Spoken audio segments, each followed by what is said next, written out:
CGHE seminar number 233 and the 5th seminar in our 8-seminar series on racism, racism and coloniality in global higher education. I'm Paul Ashwin. I'm Deputy Director of CGHE based at the University of Lancaster, and today we'll be hearing from Gerardo, Blanco and Rebecca Schendel from the Center for International Higher Education at Boston College on colonial legacies and academic quality structures, a missing component in the decolonization debate. Before I hand over to Gerardo and Rebecca, there are some brief housekeeping points that I need to mention. So please note that this webinar is being recorded and will be posted online on the CGHE website in due course. A transcript of the chat function conversation will also be posted. So please be aware that when you're making comments on the chat and when you're asking questions, these are public questions rather than private to this debate. Please keep yourself muted unless you've been asked to speak or ask a question. There's no need to have your video on during the webinar, but if you are asked to ask a question, please do turn it on. We recommend that you use a speaker view so you can see more clearly who is talking.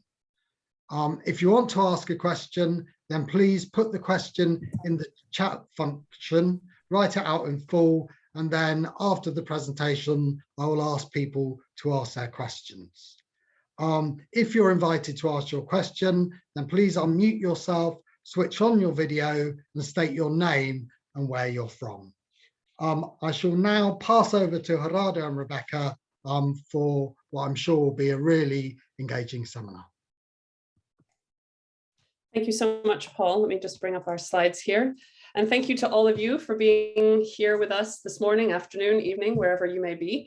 Gerardo and I are really delighted to be here and excited because this represents a new opportunity for us. Some of you may know we co-lead the Center for International Higher Education at Boston College. So we work together all the time on thinking about what the center should be doing, our research agenda, those kinds of things. But we very rarely, actually, we have never up until now had the chance to put something together that's based on our two individual research interests, sort of our individual passions, if you want to think about it that way. And that's really what this webinar today is about. It's about bringing together our two individual research agendas, which we think dovetail quite nicely and fit well in the webinar focus on coloniality. So what we're hoping to do today is to talk about what we've called colonial legacies and academic quality structures.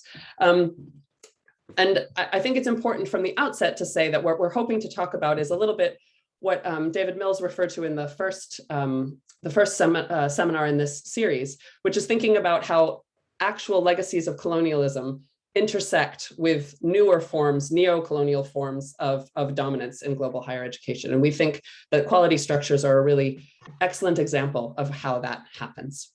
So to set the scene a little bit, rightfully so, there has been a lot of focus within the decolonization debate on the curriculum. That's a very important question that continues to be thorny and continues to be unaddressed in terms of what content is taught in higher education, what perspectives are brought to bear, which authors are featured in the curriculum, whose knowledge is valued and whose perspectives are considered worthy of debate.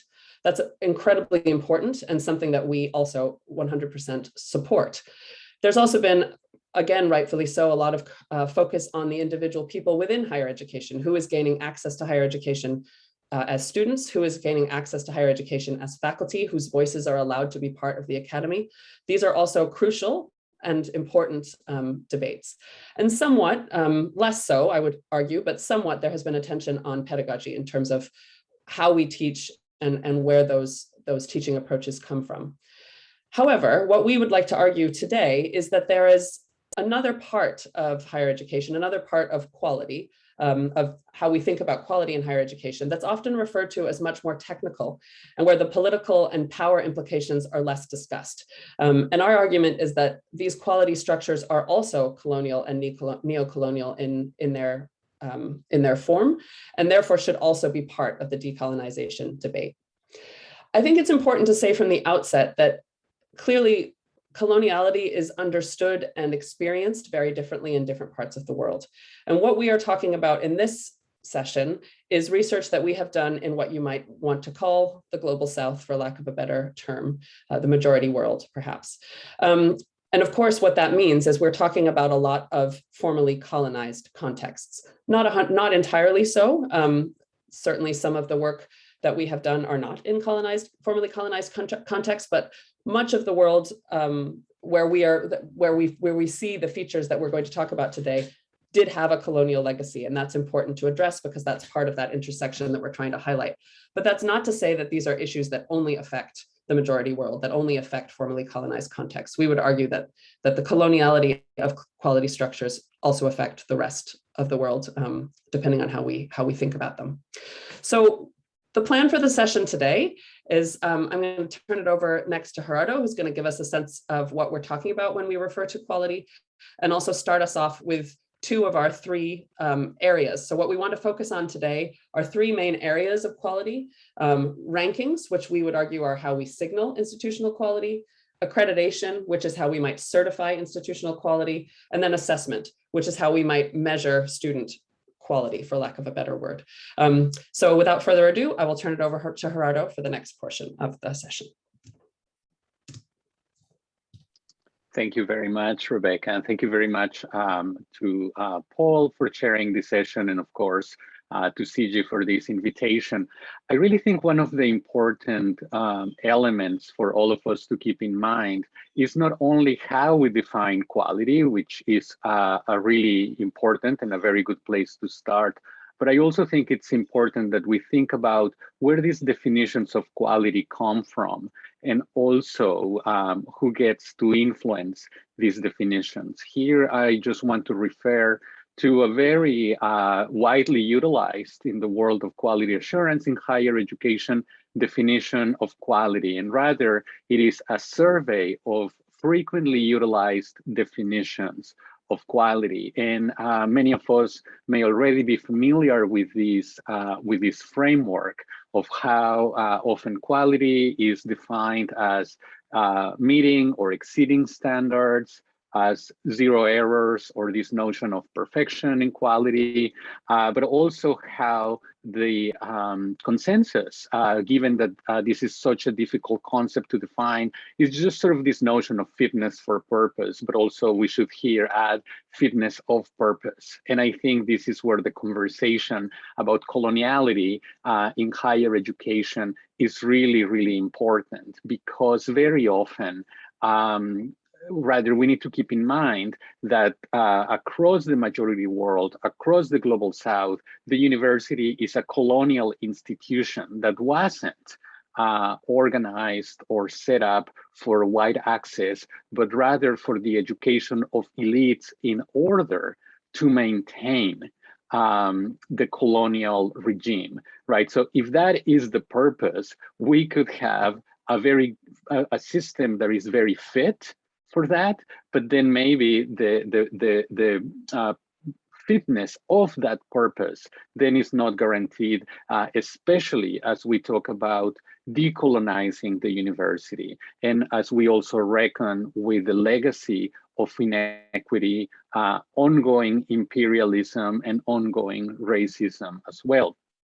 But also, we have other definitions like value for money that, while we all could, not from a decolonial perspective, still take a critical stance toward these definitions, such as value for money, I think it's very important, right, to keep in mind that definitions of quality like value for money are deeply rooted in modernity, which often goes hand in hand, sort of the discourse of development, the discourse of modernization, often accompanies all of these conversations about quality.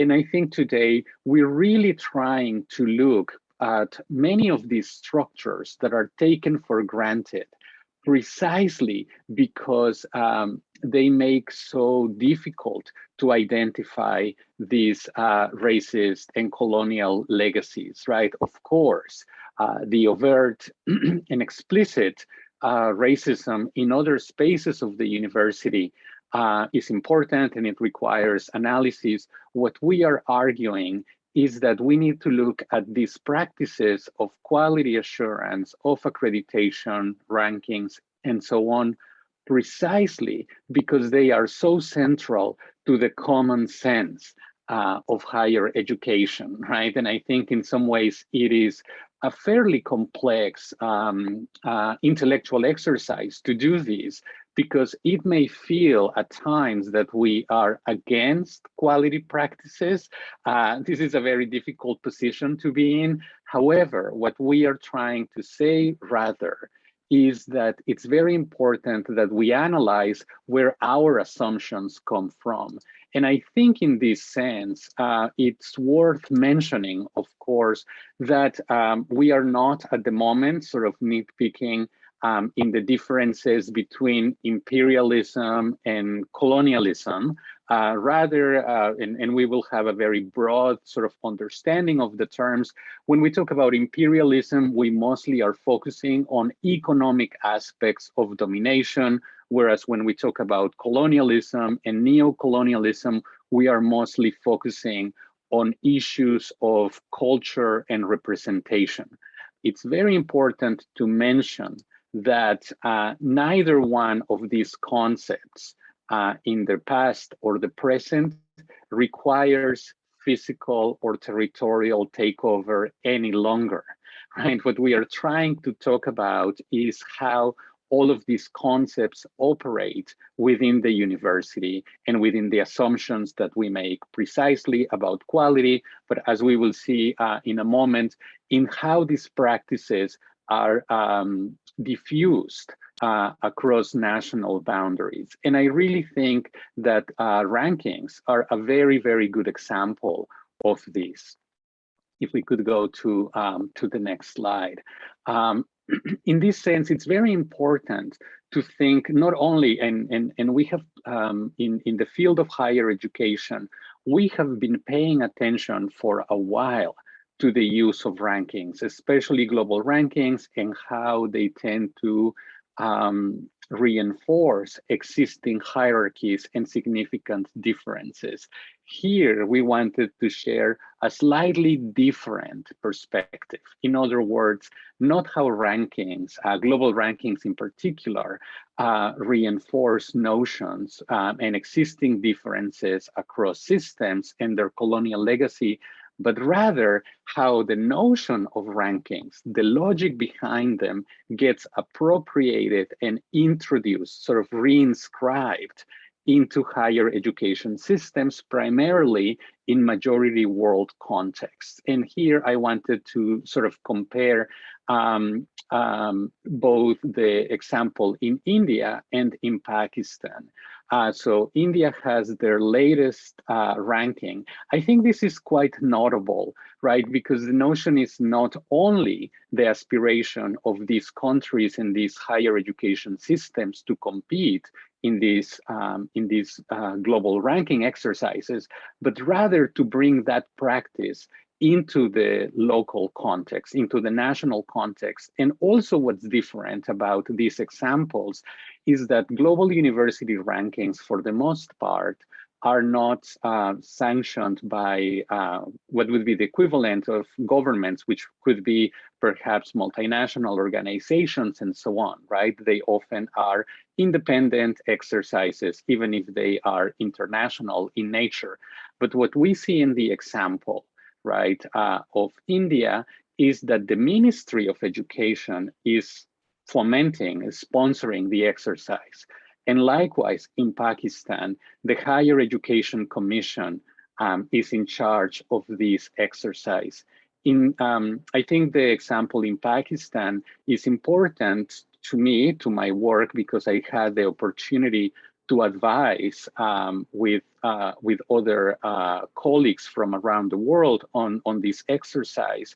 And I must say that I did so with hesitation and some reluctance, but I really think it's important here to highlight the logic and sometimes how important the legitimizing nature of rankings is in certain contexts. I frankly am hesitant, and I'm quite skeptical that we have very much to learn from these exercises, right? What could we possibly learn from a rankings exercise that is not going to necessarily simply reinforce or confirm that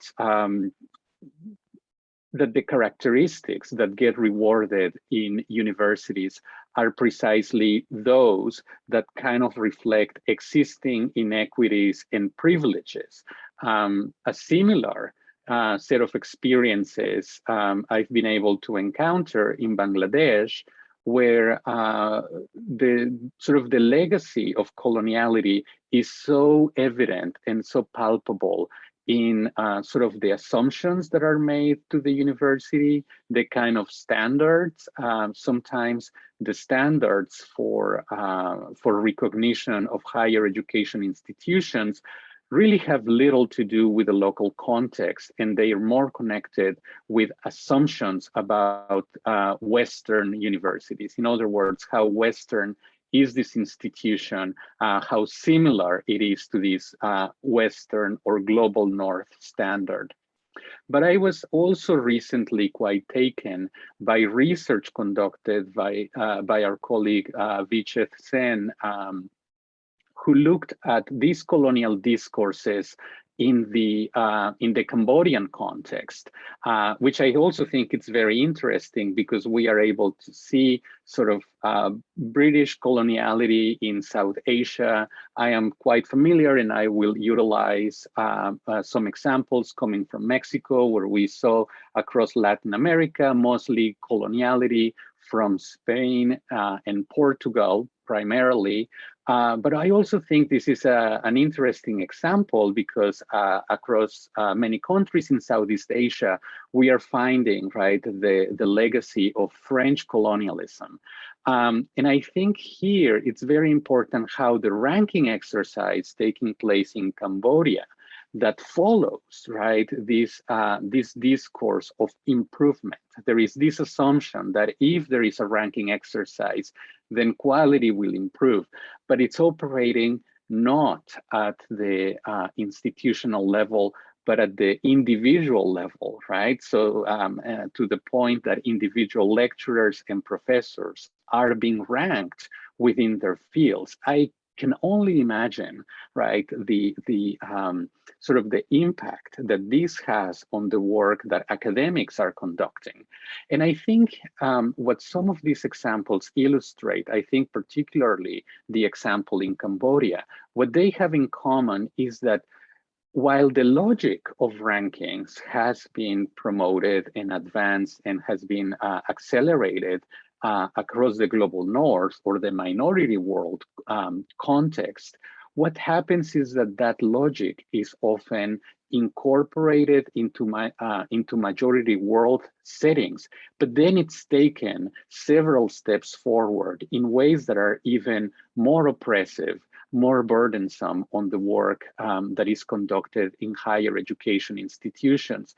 And I really think this should be a call for responsibility in the ways that we engage when we are invited to contribute to these deliberations.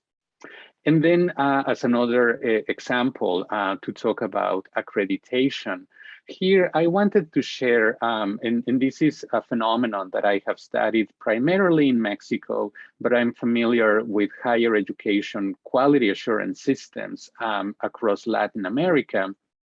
And here I wanted to compare and contrast two different quotes.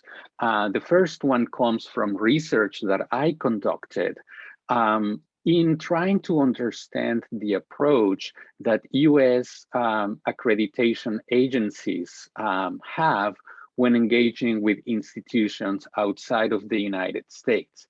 And what you can see from this quote on the left is this emphasis, and I could probably say pride, in the autonomy that universities enjoy, the differences in the autonomy that accrediting agencies have as well, and how these regional differences are really what makes the higher education system in the United States strong, but also rich and diverse.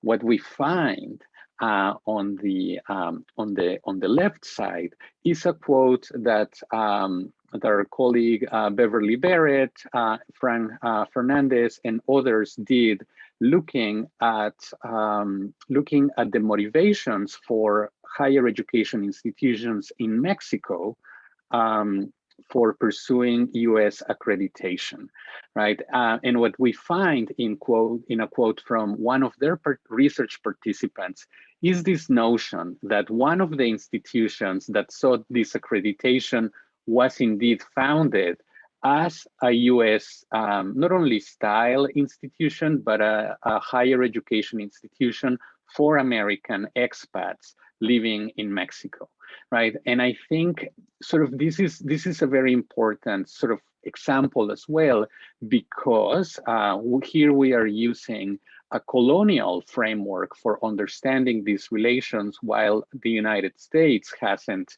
had an officially historically recognized relationship of coloniality with Mexico.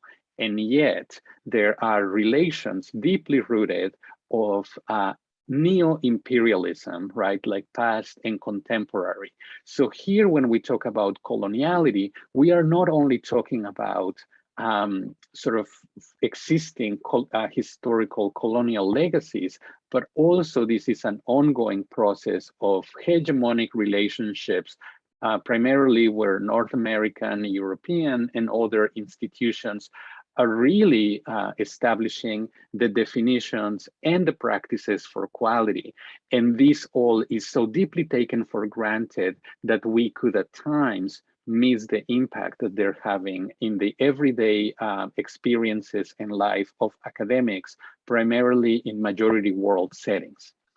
I really think I want to now turn it over here to Rebecca to really discuss, well, what does all this mean, and how can we move forward from here? And I'm really sure we'll have plenty to talk about throughout the rest of this session.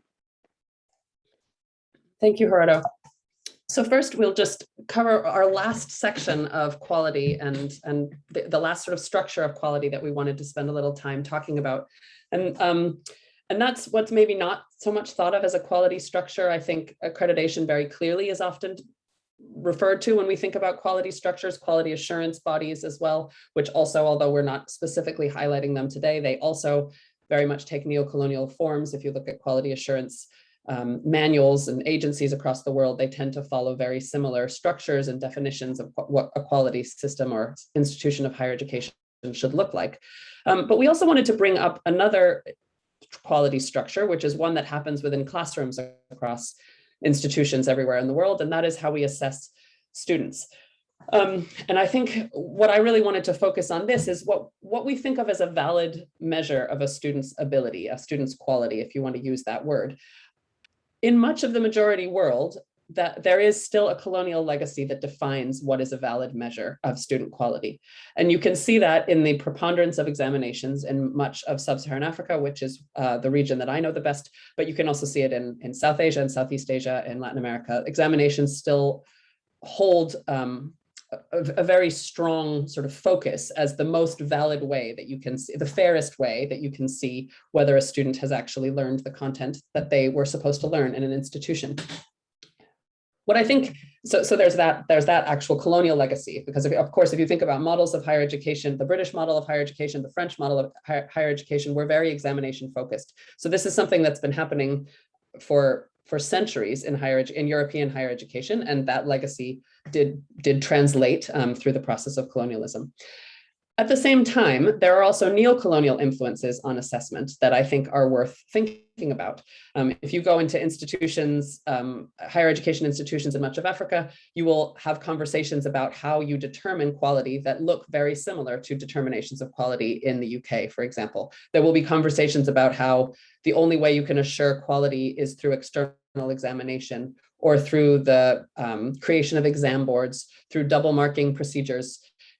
etc. Those are all very much part of the quality landscape in the UK. As an American working in the UK, I had to learn about all of them because we don't have any of them in the US system of higher education. So in a way, you can see whose colonial legacy you're dealing with, but also which consultants, which current contemporary today consultants are informing systems of higher education. Also, sometimes you can see where people responsible for quality have themselves done their own higher education studies, bringing back understandings of quality from that. So there's often a bit of a sort of a technical conversation that, of course, this is how you measure quality. This is how you assure quality, that doesn't discuss the legacy of where that comes from and doesn't discuss the fact that other sectors of higher education may actually define quality in a different way and may assess it in a different way.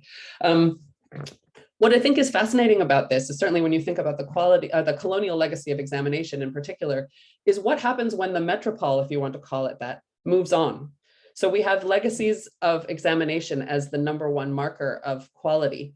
And yet in much of European higher education, examinations are no longer de rigueur as the one way to assess quality. At some institutions, they remain so, but certainly at many institutions, that's no longer the case. There's other forms of assessment that are being valued, continuous assessment, other sorts of assessment opportunities aside from the final exam. So in a way, what you end up with is much of the majority world holding on to an assessment of student quality that was colonial in its origins and remains almost of that time period, even when there are debates about what assessment might be changing in the source context, if you want to call it that. So a really good example of this, I recently did a study with colleagues from UCL, from Cape Coast in Ghana, from the University of Botswana, and from Strathmore University in Kenya, looking at teaching for critical thinking, which of course we could have a whole conversation about that concept and whether that is also a Western import. Perhaps we'll reserve that for the debate section. But suffice to say, we started from the premise that this was something that all three geographic contexts, that being Ghana, Botswana, and Kenya, were espousing that critical thinking was a value that they were trying to infuse in their students, and that there were approaches to teaching that they were experimenting with to try and see if they could foster these kinds of skills. We were looking at particular departments or faculties within institutions, sometimes whole institutions, that had tried new pedagogical approaches to doing this. And one example that really stuck out to us was a department within a public university in Ghana where they had accepted or adopted project-based learning as their curricular approach. So they completely revised the whole curriculum to follow a project-based model. So teaching was completely different. The continuous assessment was completely different. And yet, due to quality assurance pressures, the university had maintained that 70% of the students' grades still had to be determined by a final examination. And the final examination structure itself had not changed. So what we found in interviewing the students is that although the pedagogy was completely different in this department, still the students, being strategic individuals that they are, recognized that their major evaluation would be in whether they could regurgitate essentially what their instructors were trying to teach them. So in a way, you have this complete lack of alignment between pedagogy and assessment, and in a way that's impeding the innovation that the instructors were trying to inculcate in the faculty.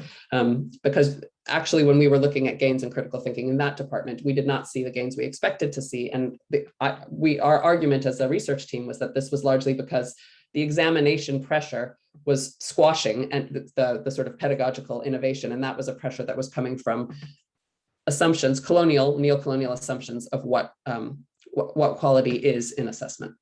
So that's just one example, but you can see others across the continent, and I would imagine across the world.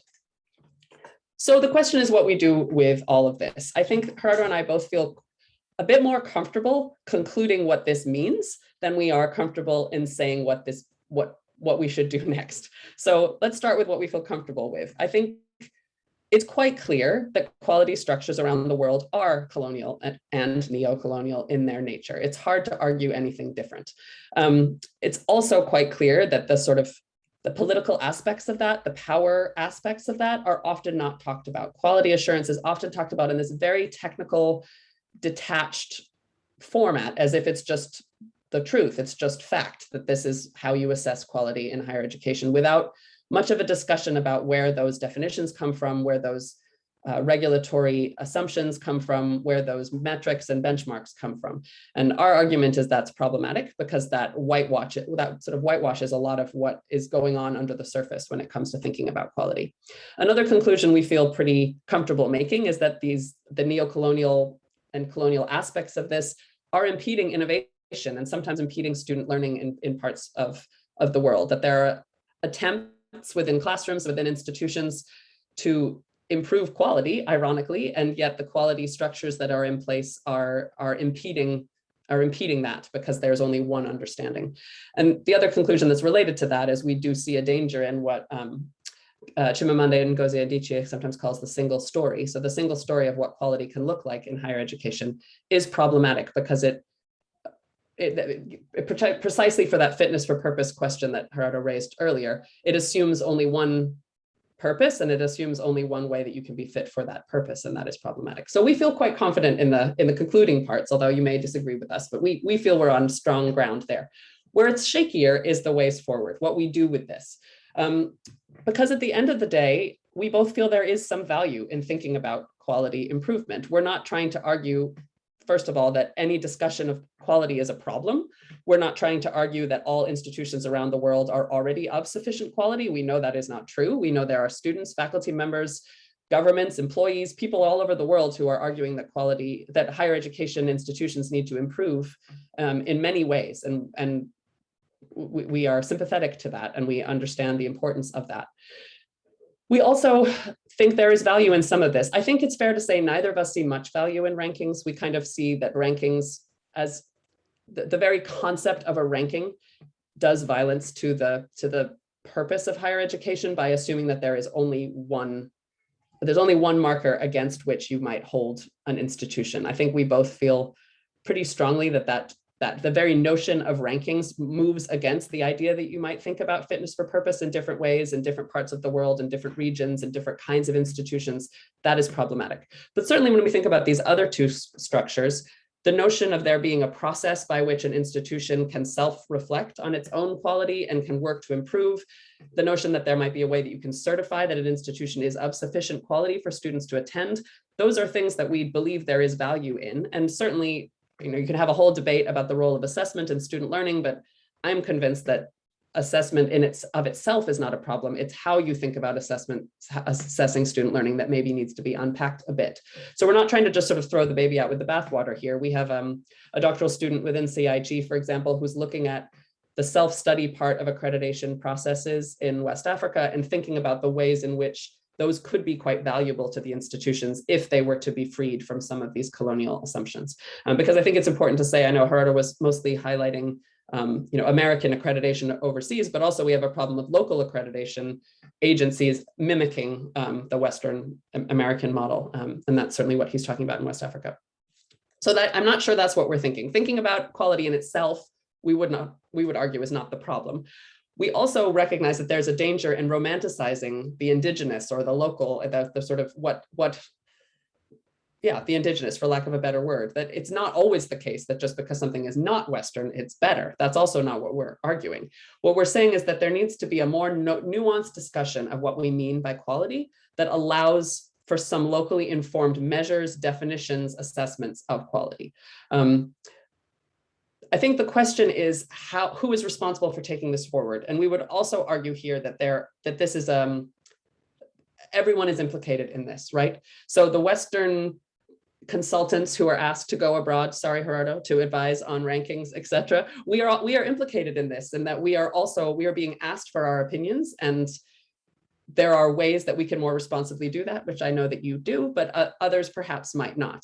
I have definitely seen, there is a lot of well-meaning academics and other consultants from the global north who have traveled to Africa to talk about this very examination problem I'm talking about. But the solution that is proposed is often, you need to move away from examinations and towards learner-centered pedagogy, project-based learning, other things that are also Western in their origin. So that still doesn't solve the problem of moving away from neocolonial structures of how quality might be assessed. So there is a responsibility on the West here. There's also a responsibility, I would argue, on local systems and institutions to take a bit of a risk. And I will close here with one interesting example, I advised a doctoral student at UCL, Elisa Bruis, who published an excellent thesis on accountability measures in Indonesia. What was very interesting about that example is she was highlighting the fact that within Indonesia, because of the Pancasila, which is the sort of unifying vision of the government of Indonesia, there was pressure from the top to think about accountability, both in terms of quality and in terms of equity. So there were simultaneous ways in which institutions were evaluated, both along quality measures and along equity measures, which is rare. And her argument was that this was really a locally informed understanding of accountability that was possible because of the government's particular focus and also because of the particular history of Indonesia. So that's an interesting example of a different sort of way of thinking about accountability that you don't tend to see, that maybe perhaps could give some insights or some motivations for other ways of thinking about what we mean by quality in higher education and how other processes by which we might want to improve. So I think we will conclude there. What we would love to hear, in addition to answering any questions you may have, is your thoughts in this last section, because as I say, we are the least confident here, and we don't have an obvious set of solutions for the thorny issues we're trying to raise. We're hoping to lay the problems on the table and shine a light on them, and we greatly would look forward to hearing what you think on the subject. So we'll close there. Thanks.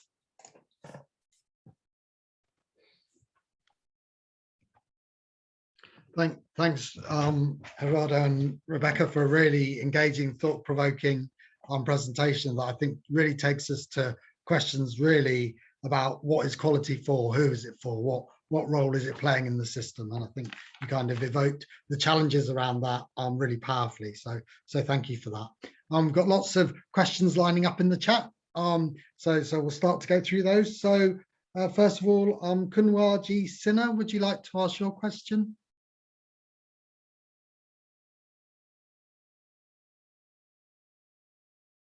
Okay, so maybe that's a no. Okay, so the next I've got on my call list is Glenn Chatelier.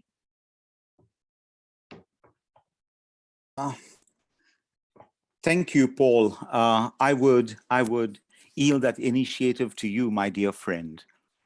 Okay, can you read my question? I can okay, read your question. Thank you. Absolutely fine. Let me just scroll through all of the various ones. Okay, so Glenn asks around with rankings and discussions around quality, they're very centered around money and under the presumption of value for money.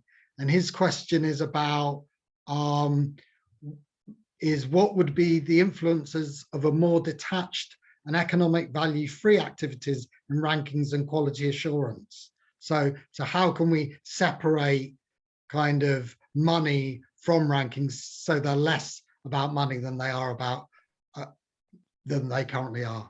That's kind of a bit mangled, Glenn. You might have been better asking it yourself, but there we go. I hope that's okay. So do you two want to respond to that? Sure. I think the question is, of course, very complex and very important, right? And I've seen it sort of like, I've seen colleagues engage with this relationship between money and rankings in two different ways. Our colleague Ellen Hazelcorn, who is a real expert on the topic, right, has claimed in several occasions that, well, a world-class university, a highly ranked university, is usually an operation of at least $1 billion a year. I think that is quite sobering, right, when we think about the realities in the majority world context. So that's one way to think about it. How do we separate it? I think there is a different ranking, not of universities, but of higher education systems. Universitas 21 has sponsored, and I'll try to find the exact reference and put it in the chat. And what they do is very interesting because they do a ranking of higher education systems, and at least in one of the arrangements that they have, they try to adjust for income, right? So in a way, you could have like the US and Switzerland through the regular league table, but then there is a different table adjusted for income. Well, that's you know, definitely that's an interesting exercise. But I also think, right, like I think it's not an issue of technical sophistication being insufficient here. Certainly, I should not be in charge of this exercise, but I really think the challenge, even if we were able to truly separate sort of through value-added measures, right? Like, well, we could control for income, we could control for other measures, right, of wealth within, even at the institutional level. We could even look at endowments and things like that, and control for those. I really think the logic behind it, right, is really what we need to contend with.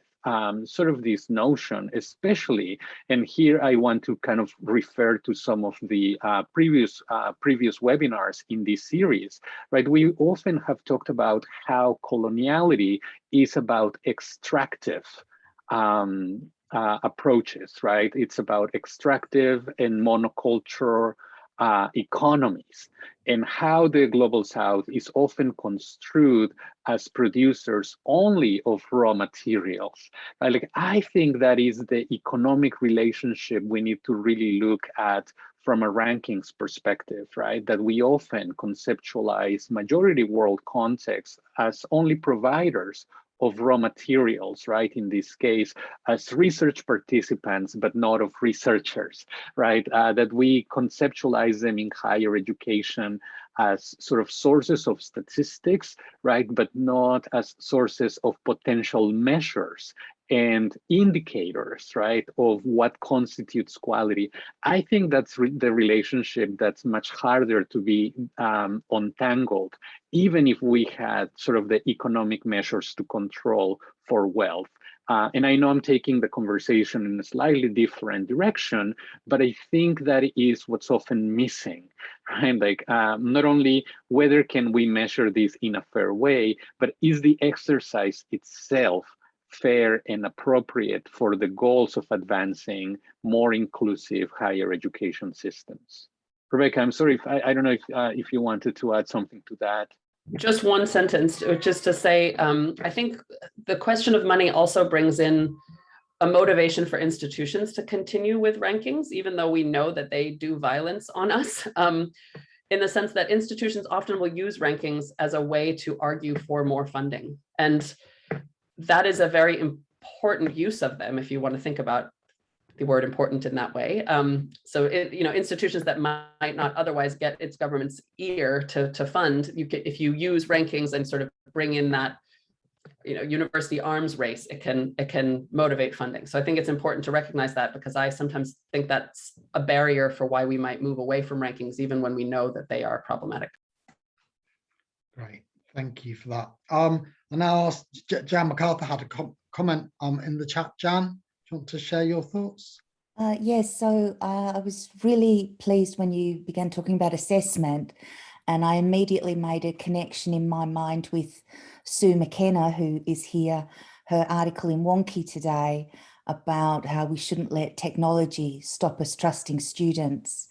And it strikes me that particularly in the area of assessment, we often, certainly in a Western context, have a very instrumental rationality that takes hold, and we convince ourselves our processes are robust and rigorous, when actually often they can be quite cruel and harmful, and that very much in the spirit of sort of the dialectic of enlightenment, that where we think we're doing something sensible and clever and rational, we're actually doing violence. And that surely there could be no better aspect to quality than to be human and humane. And trying to introduce that in an assessment context is an ongoing project for many of us, but it's a really big uphill struggle. So it was really good to see you talking about that dimension today, and the link to Sue's work, I think, is really clear. Thanks so much, Jen. And hi, Sue. It's early in the morning here. I haven't seen the Wonky article yet, but I'll take a look. Great, thanks for that. And now we have David Law with a question on externalities. David? Hello, thank you everyone for a wonderful seminar. So I'd just like to ask about externality, which is clearly strongly embedded in UK higher education in a variety of ways in quality review. So programs are validated and reviewed with externals, students produce work which is ultimately corroborated by external examiners. We decide which organizations can be called universities by reference to external views. I think it's probably less so in other systems in the global north, and maybe it's a peculiar British view about externality. But I'd like to hear our speakers say something about externality in other parts of the world. Is this a colonial export to the world? Want me to take that one, Gerardo? I think it's yes, please. It's an excellent question, and I think what's complicated about the notion of short answer, yes, I think so, David, because it is a particularity of British stroke British legacy context. You can see similar focus on externality in Australia, other sort of British legacy contexts. I think what is challenging in the global, in much of the majority world, is where you find that external reviewer, right? So if you are the one and only comprehensive institution in a country, you are going to have to go outside of your borders to find an external reviewer quite often. And often, actually, you go to the global north to find an external reviewer, which brings in a whole nother aspect of neocoloniality in these structures, I think. And the other piece of it, I have to say, and this is just anecdotal, this has nothing to do with my research, but when I was sort of being inducted into the externality aspect of quality when I was working at UCL, I was struck that it's external and not external, right? Because often you're talking about someone who you know quite well, who works in your field. You know, it's sometimes put out as this super objective, situation, which is not always the case, certainly not the case when it comes to the external aspect of a doctoral review panel or something like that. At the same time, I think that the concept, that has resonance, and a lot of people certainly would ascribe to it, that it makes sense on paper that you have someone from outside of the institution looking at what you do. I have to say, having been in the UK for many years and come back to the US, I'm struck also by, oh, I just get to decide this. It's just up to me that my students have passed. Nobody's checking. That also feels a little odd. So I think what's important to say about this session is we're not necessarily debating the merits of quality structures in the North for whether they are fit for purpose. It's more sort of recognizing that there is a link and there is a legacy, and the assumption that that is the only way that you assess quality is a neocolonial understanding of the exercise, if that makes sense. Great. Then there's a question in the chat from Olgaman, a doctoral student in the Department of Education in Oxford, whose links not strong, so she's asked me to ask the question. And that's kind of moving us to think about quality in relation to publication and the way that journal articles are dominated by journal rankings, and asking whether of alternative strategies that produce alternative notions of quality in that sphere. Yeah, I mean, I think I'll speak to this, and I'm sure Rebecca may have additional thoughts on this. I think it relates, at least in part, or at least indirectly, to rankings, right? Because we often know that this often obsession with journal status has to do with visibility, right? Primarily through scientometrics. Is the ranking algorithm going to recognize, in other words, the perpetual question of does this count or not? And I think this is once more an example, just like we were talking about accreditation and rankings, of how a principle gets appropriated in a system, but also turned up a few notches, right? And it just becomes less and less humane.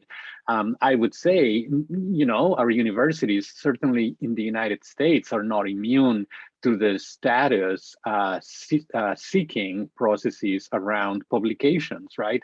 But I also think we have much more flexibility in our institutions about the venues where we publish. It's perfectly okay, right, to have material published in non-indexed journals, for example, or journals that are not in these sort of like tiers, and the highest tiers, if the purpose of the journal, if the community of practice that that journal is associated with makes sense for one's work. The challenge is that in many contexts, colleagues in other parts of the world don't have that flexibility, right? It's simply like it's either indexed in these Q1 and Q2, or it just doesn't exist at all. And I think, frankly, I have found myself in difficult situations of co-authoring and collaborating with colleagues from the majority world because I think, oh, this would be a really good venue for our work. It makes sense. We would get through the peer review the kind of feedback that we want, but they just simply don't have that freedom. And I really, I don't think here the only reason is rankings, but I think it's a strong reason for that. I also think there is a level of inflexibility that happens in many institutions of the global South, right? The principle is sort of imported, but then sort of adopted wholesale and even applied with a lot more rigor in a way. And that's happening with a number of these practices. Yeah, thanks. Yeah, and often flexibility is a kind of privilege of the powerful.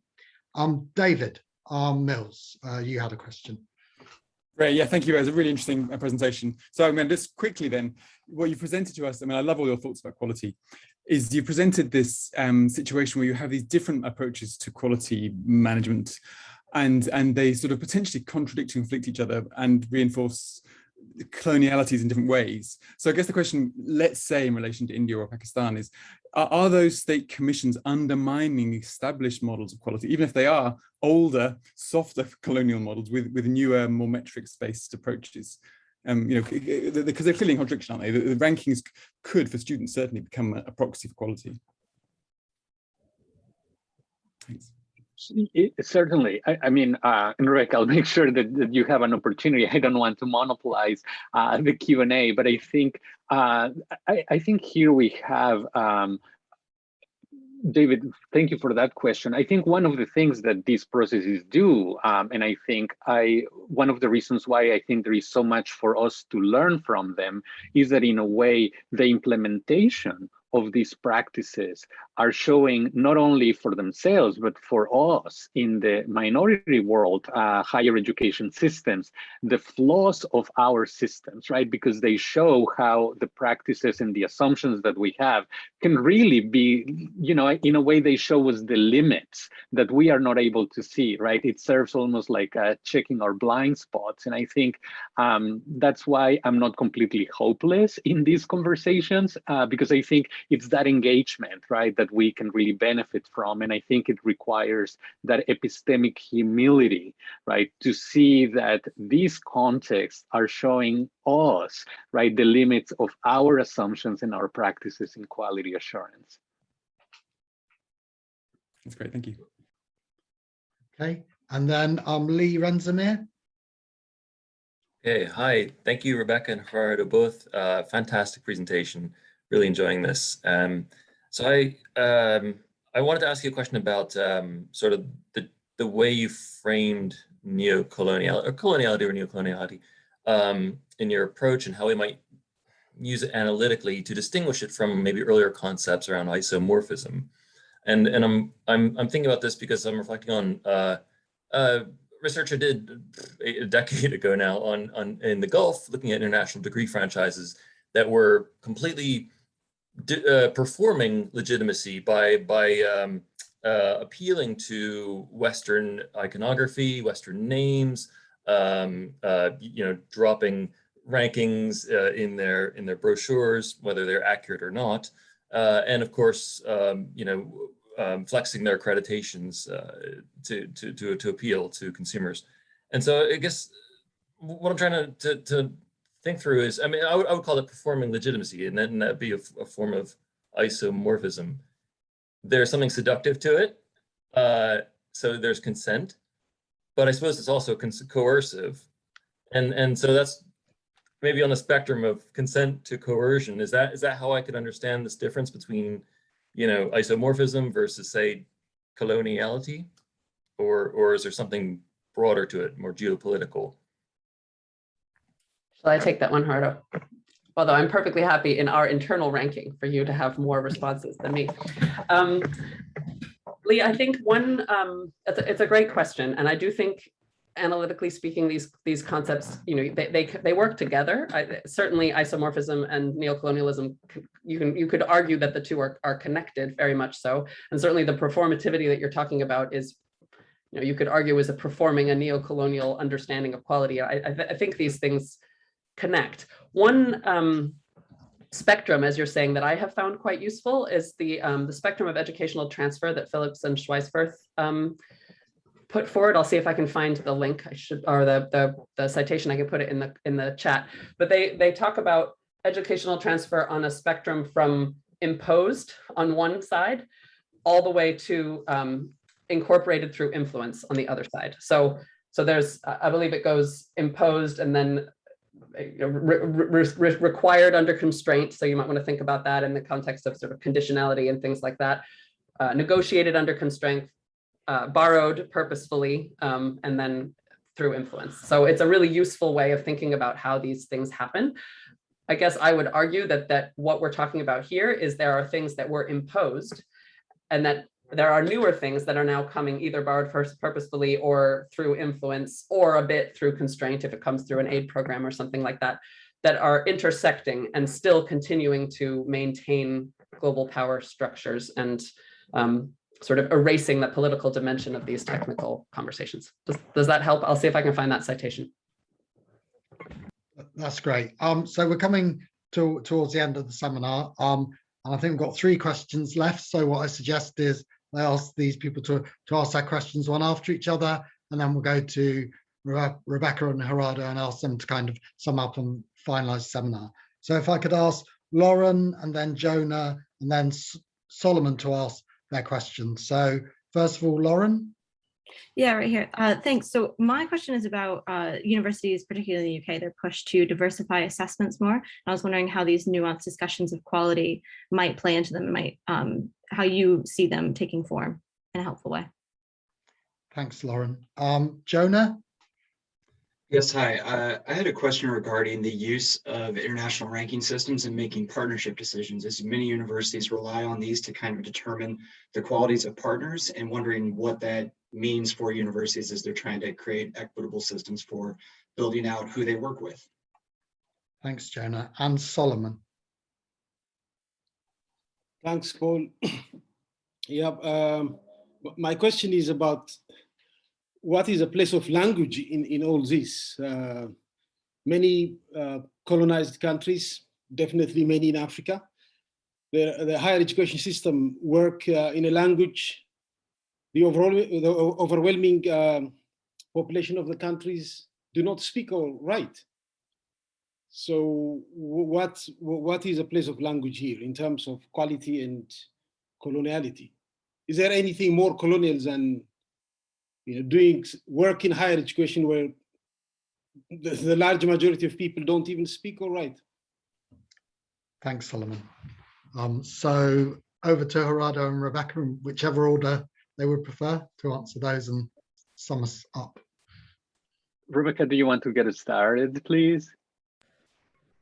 Sure. I don't think we need to both take all of them. I think one thing I would say in terms of the UK discussions of quality, what I found interesting when I myself was in the middle of some of those discussions is that I mean, it seems strange to say this because, of course, the UK is it's hard to argue that the UK is itself in any sort of position of disadvantage in the global higher education landscape.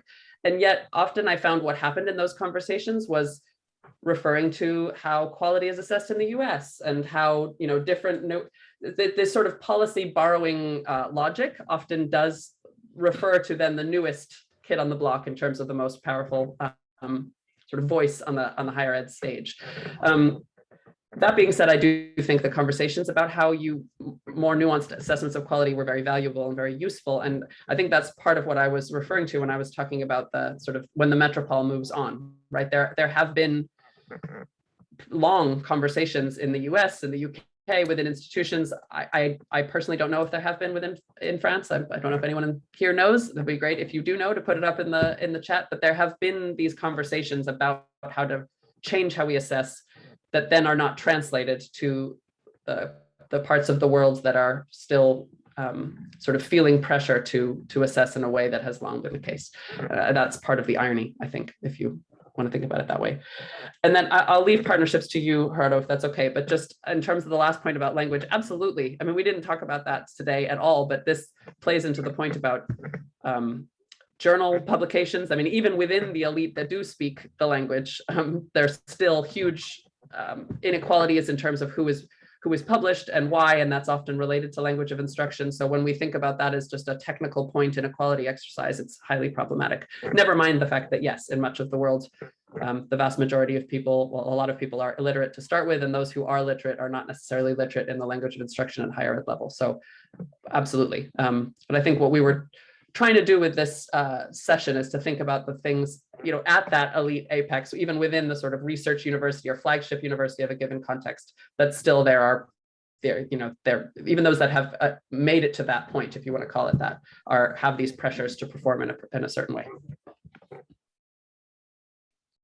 And then I thank you. I would associate myself with what Rebecca has shared. I would also just add, Jonah, to your question about partnerships. I think in a way, the status-seeking behavior is one of the greatest obstacles for authentic collaboration and partnership across institutions, because very often what we find is a mismatch of potential partners, right? Institutions are looking, right, to associate themselves with the most prestigious institutions in the global north, who are very often quite saturated. They have plenty of partnerships, and it's just not a priority, right? So very often these institutions seeking to partner with others miss out on the South-South collaboration, or they miss out on the opportunity of connecting and collaborating with institutions that actually would have a closer affinity with their mission and purpose, and they just don't have necessarily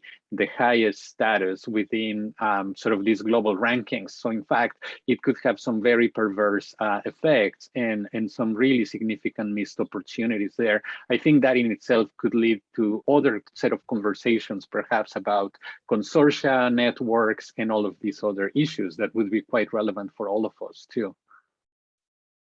Right. So we'll leave it there. Thanks to Gerardo and Rebecca for such a thought-provoking and engaging webinar. That's been brilliant. There is another webinar tomorrow as part of our partnership with Boston College, where Gerardo and Rebecca are based, looking at supporting higher education in unstable states. Can foreign contributions ever deliver? And then the next seminar in this series is on Thursday, and that's on race, nativity, and identity, engaging in an equity-driven approach to international research. The slides from this seminar will be put on the Padlet site, the link to which is in the chat, and the recording of this webinar will also be on the CG website soon.